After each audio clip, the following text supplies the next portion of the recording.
چل جائے گا کتنی شجاع تھی. ایک سوال میں اس پورے مجمع کے سامنے رکھنے لگا اور اتنے کیمروں کی موجودگی میں رکھنے لگا. جن 9 لاکھ بھیڑیوں نے اصغر کو بھی نہیں چھوڑا, انہوں نے سجاد کو قتل کیوں نہیں کیا؟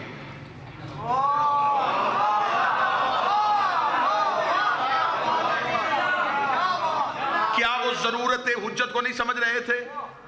انہیں پتا نہیں تھا کہ حسین کے بعد یہ امام ہے؟ 2 ہستیاں سجاد اور باقر یہ موجود کیوں رہی؟ آپ کیا سمجھتے ہیں کہ کربلا میں ہر ایک کے پاس جذبہ تھا؟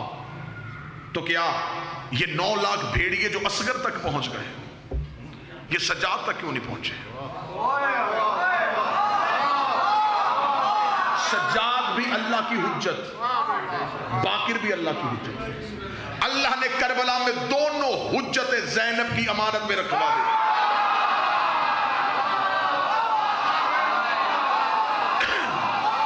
خدا نے کہا تو ہے امینہ امانت الہیہ, تو نے اللہ کی امانتوں کو بچانا ہے, تو نے اللہ کی امانتوں کو بچانا ہے. پھر میں بتاؤں کہ کتنی شجاع تھی علی کی بیٹی.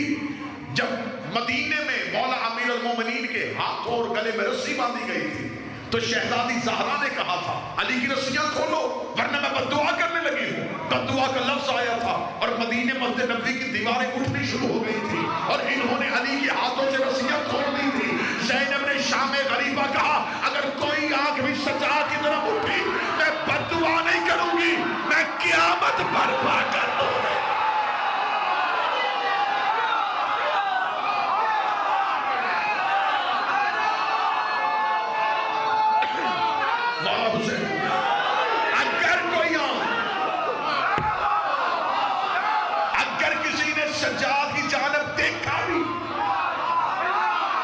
بددعا نہیں کروں گی, میں قیامت برپا کر دوں گی. اتنی شجاع تھی, 9 لاکھ قاتل اس نے جنگل میں بھیجا اور امامت کا خاتمہ کرنا چاہتا تھا, اس گھر سے ولایت کا خاتمہ کرنا چاہتا. کتنی شجاع تھی, دونوں حجتوں کو لے کے اس کے گھر آ گئی اور آ کر کی جرت ہے تو حملہ کر.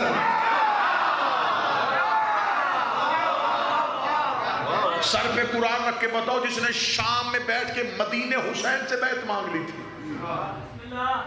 اس نے سجاد سے بیعت کیوں نہیں مانگی؟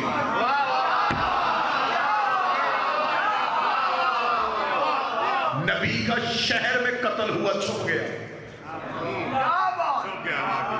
علی کا کوفے جیسے مرکز میں قتل ہوا چھپ گیا, حسن کا مدینے میں قتل ہوا چھپ گیا, سیدہ کا قتل مدینے میں ہوا چھپ گیا. حسین کا قتل کیوں نہیں چھپا؟ ان چاروں کے پاس زینب جیسی شریکہ کوئی نہیں.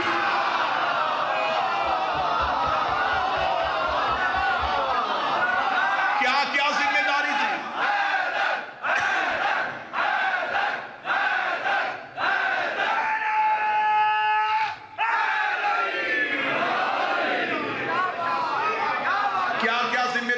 علی کی بیٹی کے پاس ناشرہ ولایت, محافظہ ولایت. محافظہ ولایت میں ایک جملہ کہوں یہاں, نبی نے غدیر میں علی کی ولایت پہنچائی تھی, منوائی نہیں تھی. کوئی بندہ مجھے کسی کتاب سے ثابت کرے کہ نبی نے منوائی ہو. بلغ پہنچا, منوائی نہیں. سیدہ نے جناب زہرا نے علی کی ولایت بچائی, حسن نے بچائی, حسین نے کربلا میں بچائی, زینب نے شام میں منوائی.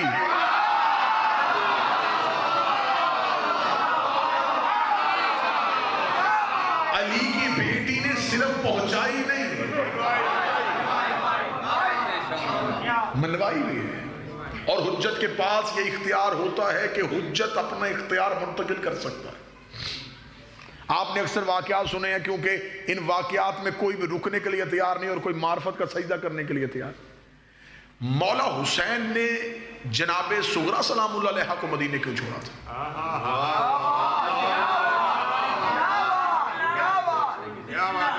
اس میں ایک ہی جواب آپ کو ممبر سے دیا گیا کہ اس بی بی کی شکل جو ہے وہ سیدہ سے ملتی تھی. اچھا جس کی شکل ملتی تھی اسے چھوڑ دیا, اور جو ہو بہو فاطمہ تھی.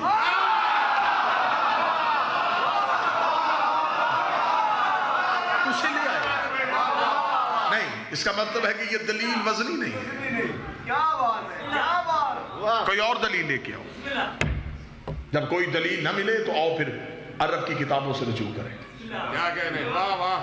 مولا امام حسین نے اپنی بیٹی کو مدینے چھوڑا اور چھوڑتے ہوئے کہا, فاطمہ میں مدینے میں تمہیں حجت کے اختیار دے کے جا رہا ہوں.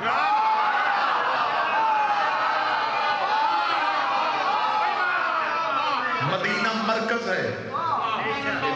کوئی دین پہ علم پوچھنے کے لیے اپنی مرضی سے تم دین پہ فتویٰ دے سکتی ہو. یہی وجہ ہے جو آپ کو ذاکر ایک مضمون سناتے ہیں, وہ مضمون ٹھیک ہے لیکن اس کی ترتیب غلط ہے. کہ این 10 محرم کو ایک قاصد آیا تھا. قاصد کا آنا کتاب میں ملتا ہے لیکن وہ خط کیا تھا وہ تمہیں سنایا ہی نہیں ہے. بی بی نے عصر کے وقت حسین کے پاس خط بھیج دیا تھا. پتا تھا کیا وہ حجت زمانے سے جدا ہونے لگی ہے. بی بی نے بتایا, بابا تیری دی ہوئی ذمہ داری سے میں نے 1000 دین میں فتویٰ دے دیا ہے. مولا حسین نے اپنے لہو کے ساتھ جو بیٹی کو خط لکھا اس کا پہلا جملہ تھا, السلام علیک یا فقیہ اہل بیت, اے اہل بیت کی فقیہ تجھ پہ میرا سلام.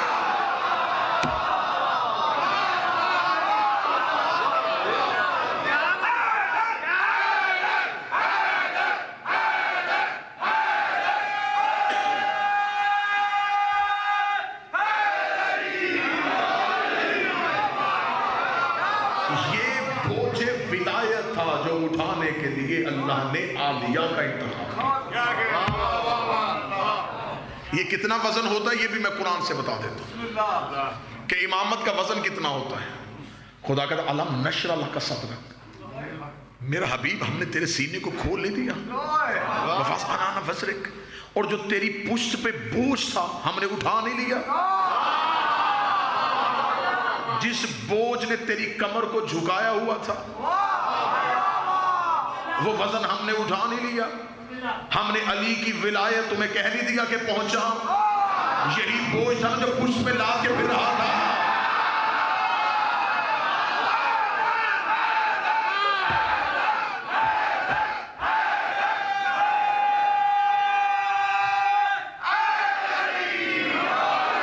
اور یاد رکھنا, حجت کا وزن سوائے حجت کے کوئی اٹھا ہی نہیں سکتا.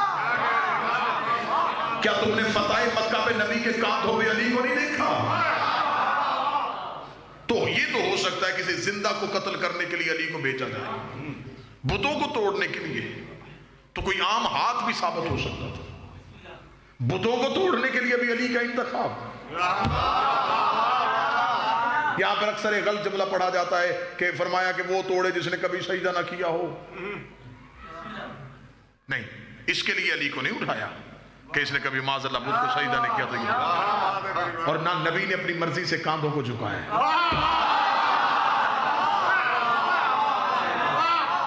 خدا نے کہا اپنے کاندھوں کو اپنے شانوں کو جھکا, علی کو اپنے کاندھوں پہ لے کے آ. حجت کا بوجھ تھا, نبوت نے اٹھانا تھا. نبی نے کاندھوں پہ علی کو اٹھایا. یہاں پھر ایک غلط جملہ بولا جاتا ہے کہ نبی نے پوچھا علی کہاں تک پہنچے, تو علی نے کہا کہ پاؤں نبوت میں ہیں اور ہاتھ آسمان پہ. وہ کون سا آسمان تھا جو علی کے اوپر تھا؟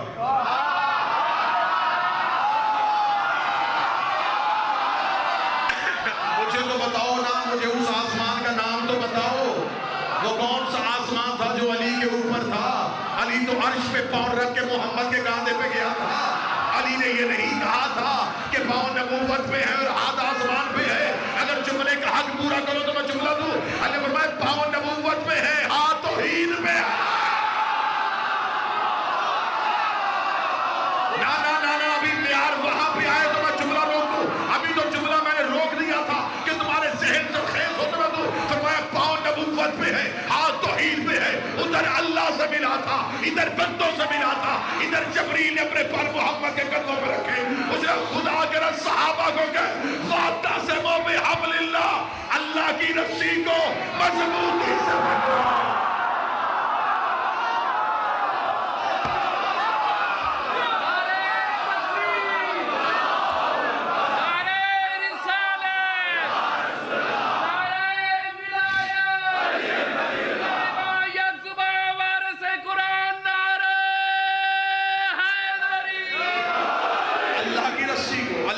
کی رسی کو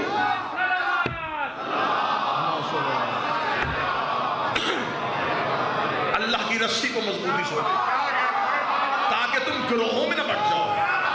علی کو ولی مان لو. یہ واحد رستہ ہے جو اللہ کی طرف جاتا ہے. اللہ سے ملنے کے واحد رستے کو علی کہتے ہیں. خطرناک جملہ ہدیہ کرنے لگا ہوں. نبی بھی اللہ کو ملے تو رستے میں علی ہوتا ہے.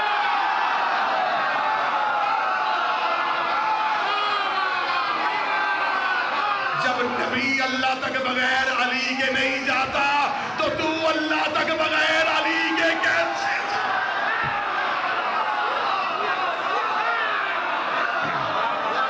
اللہ تک جانے کا ایک ہی رستہ.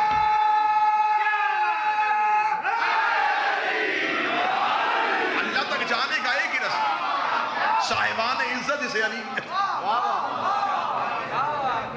اتنا بہترین آپ سماعت فرما رہے ہیں کہ یوں سینے سے باتیں نکلتی چلی جاتی ہیں. جو کبھی بھی ممبر سے بیان کرنے کو جی نہیں چاہا آج وہ بھی جی چاہ رہا. قرآن میں ڈاکٹر صاحب ایک آیت ہے, خدا کہتا کہ میں نے قرآن کے اندر ایک کتاب کو چھپایا ہوا ہے. کتاب مکنون جسے کہتے ہیں. لا یمسح الا المطہرون, اسے سوائے مطہروں کے کوئی نہیں چھو سکتے. طاہروں کے نہیں, طاہر وہ ہوتا ہے جو پاک ہو. طاہر وہ ہوتا ہے جو پاک کرے. یہ طاہر کا مصدر ہے, یہ پاک کرتا ہے, یہ مضاف ہے, یہ پاک کرے. خدا کہتا ہے کہ میں نے قرآن کے اندر ایک کتاب کو چھپایا ہوا. آج تک اس آیت کی تفسیر میں مولوی گونگے ہو گئے, بتاتے ہی نہیں کہ وہ قرآن کے اندر چھپی ہوئی کتاب کون ہے.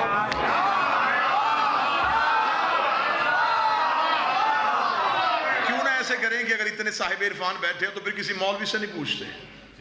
جسے مولا نے اپنا شاگرد کہا ہے اور اس کے سینے پہ منا اہل بیت کا تمغہ لگایا, اس سلمان محمدی کی زبان سے پوچھتے ہیں کہ کتاب مکنون کیا ہے. دو صحابی مدینے مسجد میں بیٹھے آپس میں اس آیت کی تفسیر پہ بحث کر رہے تھے کہ اس آیت کی تفسیر ہم تک پہنچی کیوں نہیں, یہ کتاب مکنون کیا ہے. ابھی وہ آپس میں بات کر رہے تھے, یہ قریب سے سلمان گزرے. دوسرے کا اسے بلا, یہ علی کا شاگرد ہے, ضرور اس کے پاس اس آیت کی تفسیر ہوگی. اسے وحی سے واضح سلمان یوں چہرہ پھیرا. سلمان اس آیت کی تفسیر کا تمہیں پتا ہے کہ قرآن کے اندر کون سی کتاب چھپی ہے؟ زندگی قربان کروں سلمان تیری جوتی کی نوک پہ. سلمان یوں ان کی طرف پھیر کے منہ چہرہ ان کی طرف کر کے کہا سناؤں یا دکھاؤں؟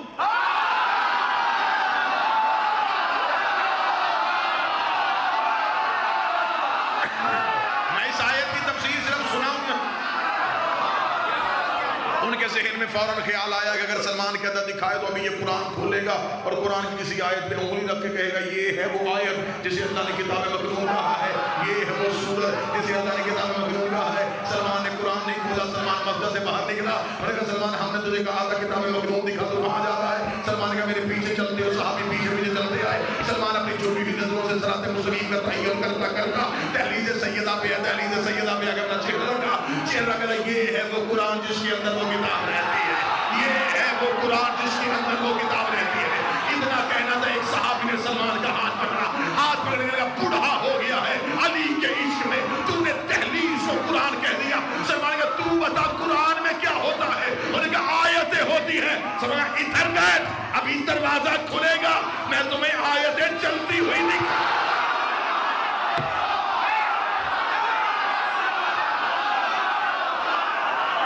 میں تمہیں آیتیں چلتی دکھاؤں گا. تو نے کیا سمجھا ہے؟ اس گھر کے اندر اللہ کی آیتیں رہتی ہیں. 70 کے قریب جناب سلمان محمدی کے دہلیز کے متعلق وہ فرامین ہیں جو اس نوکر کے سینے میں بھی 70 مختلف فرامین. سلمان بیٹھتے ہی دہلیز پہ تھے, نوکری دہلیز پہ تھی, لوگوں کو صرف دہلیز کا عرفان سکھاتے تھے. کسی مدرسے کا ڈگری ہولڈر نہیں تھا سلمان. سلمان معرفت کے درجوں پہ فائز تھا، دہلیز پہ بیٹھ جاتے اور 70 تک تم جو میں نے کلیکٹ کیے جو مجھ تک پہنچے ان 70 میں ایک جواب بھی دوسرے سے نہیں ملتا. مجھے ان جوابات سے لگتا ہے کہ سلمان بندہ دیکھ کے جواب دیتا ہے.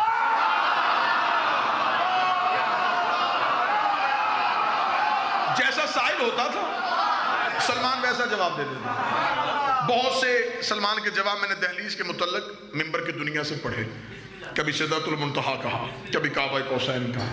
اتنا پیارا آپ نے سنا ہے کہ یہ سلمان کا جواب میں بالکل امانتاً آپ تک پہنچانے لگا. جناب سلمان ایک دن دہلیز میں بیٹھے اور ایک شخص گزرا. اس نے کہا سلمان یہ کیا ہے؟ سلمان نے دیکھا کہ اس کی معرفت اچھی ہے. سلمان نے کہا بیٹھ میں تجھے بتاؤں یہ کیا ہے. سلمان نے کہا یہ حد ہے.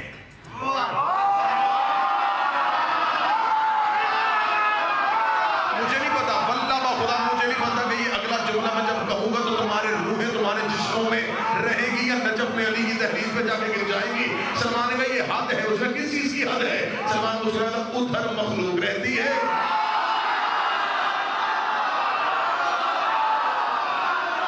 ابھی تو میں جملہ پڑھ کے چہرے پڑھ رہا ہوں، ابھی تو میں جملہ پڑھ کے چہرے پڑھ رہا ہوں کہ کس کس شخصیت کا خاصہ ہوگا اگلا جملہ. سلمان نے کہا ادھر مخلوق ادھر مخلوق رہتی ہے. اس کا ادھر کون رہتا ہے؟ سلمان ادھر خاندان توحید رہتا ہے، ادھر اللہ کا خاندان رہتا ہے، ادھر اللہ کا خاندان رہتا ہے. اس نے سلمان سے کہا سلمان جانے دے، اللہ تو قرآن میں کہتا ہے میں نہ کسی کا باپ نہ کسی کا بیٹا، خاندان رشتوں سے ہوتا ہے. جب اللہ کا رشتہ ہی کوئی نہیں پھر اللہ کا خاندان کیسا؟ سلمان نے کہا یہیں بیٹھ جا، ابھی دروازہ کھلے گا، کبھی نفس اللہ آئے گا، کبھی عین اللہ آئے گا، کبھی وقت.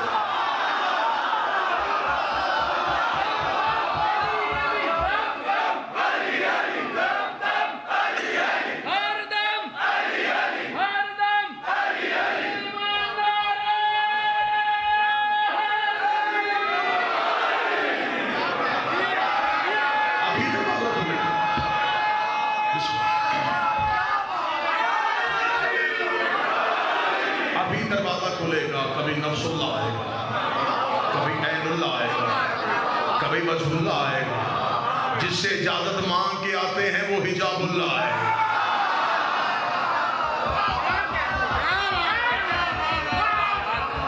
محبت ہے آپ کی، محبت ہے آپ کی، محبت ہے آپ کی. ڈاکٹر صاحب کا حکم تھا اور سال میں دل سے میری ہیں حسن عبدال کی. کوشش کرتا ہوں کہ ہر جگہ دنیا کے کسی خطے میں جاؤں ان کے گھر کی جو حقیقت ہے عرفان کی وہ ذہنوں تک پہنچ سکے. لیکن بعض باتیں مجھے، میں باوضو اور ممبر کی عزت قسم کھا کہتا ہوں، بعض باتیں ایسی ہیں جو اپنے اندر خود ہی تنہائی میں بیٹھ کے خود ہی پڑھتے ہیں، خود ہی اپنے آپ کو واہ واہ، خود ہی لطف، خود ہی واہ واہ. کئی بار سوچتے ہیں کوئی ایسا مجمع ہو جہاں یہ بات کریں. نہیں کوئی مجمع نہیں ہوگا. نہیں لوگ فتوے لگا دیں گے، لوگ پاگل کہہ دیں گے، بجائے داد کے پتھر آنے شروع ہو جائیں گے، پھر خود ہی مزہ لے کے خود ہی بند کر دیتے ہیں. آج ان میں سے ایک راز میں نکالنے لگا ہوں، پھر اگر تمہیں اجازت ہو. سلمان نے کہا تھا ادھر مخلوق رہتی ہے، ادھر خاندان توحید رہتے ہیں. مجھے مولوی صاحب اتنا بتائیں فضا ادھر رہتی تھی یا ادھر رہتی؟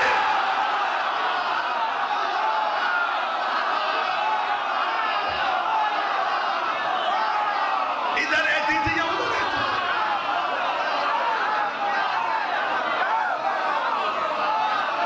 جن کی فضا خاندان وحدت ہے،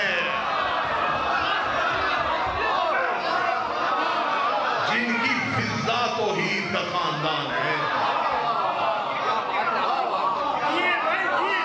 آپ کیا سمجھتے ہیں حسنین نے پیار میں ماں کہہ دیا تھا؟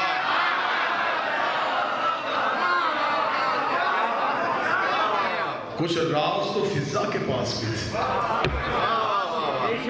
کھل کے پڑھنے کا وقت ملے گا، 4 مجلسیں کھل کے آپ کو راز پڑھیں. ان مجلسوں میں ثابت کر کے جاؤں گا کہ فضا جنت کی مالکہ ہے. ملکیت ہے فضا کے پاس جنت کی. بڑے راز ہے، بڑے راز ہے، بڑے راز ہے. آج تک یہی سنائے گا. اب میں راز بعد میں پڑھوں گا، پہلے میں اس کی ایک دلیل دے دیتا ہوں. مولا امیر المومنین کوفہ کی مسجد میں تھے. یہ واقعہ بڑا مشہور ہے. مولا امیر المومنین نے خطبہ دیتے دیتے اپنا ہاتھ اٹھایا، ہاتھ اٹھا کے انگشت شہادت کو یوں 3 دفعہ چکر دیا اور ہاتھ زانوں پہ رکھ دیا. خطبہ مکمل کیا. جب خطبہ مکمل ہوا تو ابا ذر نے پوچھا جا کے مولا یہ آج کیا یہ اٹھا کے انگشت شہادت کا گھمانا یہ کیا تھا؟ فرمایا ابا ذر کائنات میں رزق بانٹنے کا وقت تھا تو میں نے رزق بانٹا تھا. یہ اتنا مشہور واقعہ ہے کہ آپ نے ممبر کی تاریخ میں پہلے بھی سنا ہے. مجھے یہاں تک نہیں آپ کو روکنا, مجھے آگے لے کے جانا ہے. مولا امیر المومنین آپ آنکھ کا اشارہ بھی کرتے, رزق بڑھ جانا تھا. یہ آپ نے یہ اشارہ کیوں دیا؟ یہ صاحبان اشارہ کے لیے تھا. علی بتا رہے تھے کہ کائنات کا نظام ہم ایسے چلاتے ہیں. جب سے میں نے علی کی وہ گھومتی ہوئی انگلی دیکھی ہے نا, اب مجھے پتا چلا ہے کہ سیدہ چکی کیوں چلاتی ہے.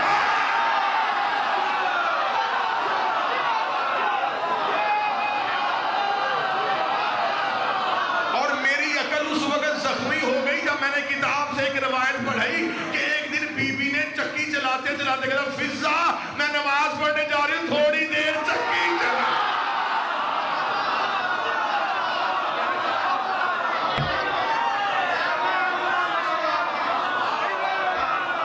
جو فضا کے ہاتھ میں نظام کائنات دے دے,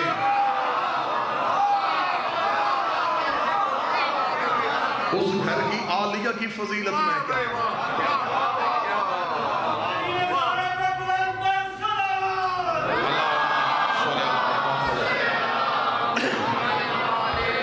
آج کوئی موسم کی خرابی کی وجہ سے میں خود لیٹ, کل سے ٹھیک 8 بجے انشاءاللہ ٹھیک 8 بجے میں ممبر کے مصلی پہ آ جاؤں گا.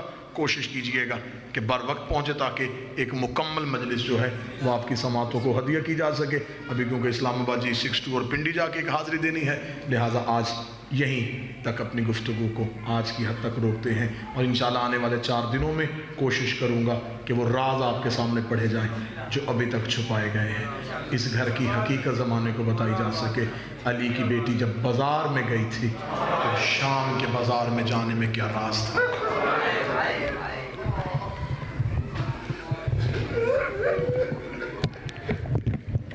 یہ دن منسوب اور مخصوص ہے آج کی رات, اور کل کی جو رات گزر گئی شہزادی کے دردوں کے ساتھ. شہادت مکمل نہ پڑھی جا سکے گی نہ سنی جا سکے گی.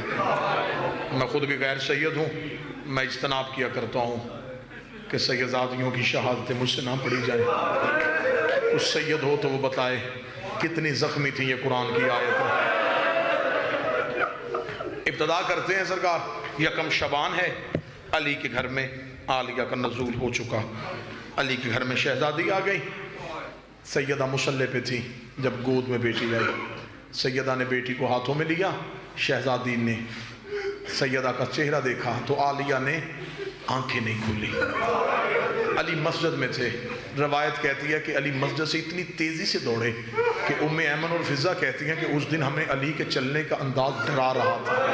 علی کی آواز زمین پہ خط کر رہی تھی اور علی گھر کے صحن میں دوڑتے ہوئے آ رہے تھے اور کہہ رہے تھے زہرا کہاں ہے, زہرا کہاں ہے.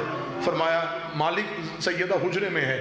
علی حجرے میں گئے اور یوں اپنی مٹھیوں کو یوں بند کر رہے تھے. ام ایمن کہتی ہے علی اور کہہ رہے تھے زہرا جلدی کر, میری امانت مجھے دے, جلدی کر میری امانت مجھے دے. جناب سیدہ نے چادر تطہیر سے ایک دن کی زینب کو اٹھایا اور اٹھا کے یوں علی کے ہاتھوں میں رکھتے ہوئے سیدہ زہرا کی آنکھوں میں آنسو ہوئے. علی کے والد زہرا تو کیوں رو رہی ہے؟ فرمایا مولا جب سے میری گود میں نازل ہوئی ہے آنکھیں نہیں کھول رہی. کتاب کے جملے پڑھنے لگا ہوں. مولا امیر المومنین نے عرب کتاب کہتی ہے کہ یوں سیدہ کو اٹھایا. علی نے اٹھا کے ماتھا چوما, ماتھا چوم کے کہا یا بنتی اکسب سارکم انا علی, بیٹا آنکھیں کھول, میں تیرا بابا علی ہوں. عالیہ کی آنکھیں بند رہی. جب عالیہ کی آنکھیں بند رہی علی زہرا کو دیکھ کے رونا شروع ہو گئے. حسن دوڑتا ہوا آیا, بابا کیا ہوا؟ فرمایا بہن دنیا میں آئی ہے, آنکھیں نہیں کھول رہی. حسن نے جلدی سے ہاتھوں میں لیا جیسے قاری قرآن چھپاتا ہے. گھر کے کونے پہ جا کے حسن کی آواز آئی میرے کہنے پہ کھول دے, میں نے زیادہ دیر زندہ بھی نہیں رہنا, میں تیرا بھائی حسن ہوں. حسن کہتا رہا. عالیہ نے آنکھیں نہیں کھولی.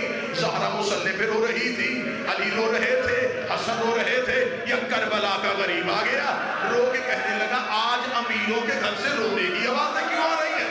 آواز آئی حسین بہن دنیا میں آئی ہے, آنکھیں نہیں کھول رہی. حسین نے ماں کے سامنے جا کے اپنے ہاتھ سے زہرا کا آنسو صاف کیا, رو کے کہا امیروں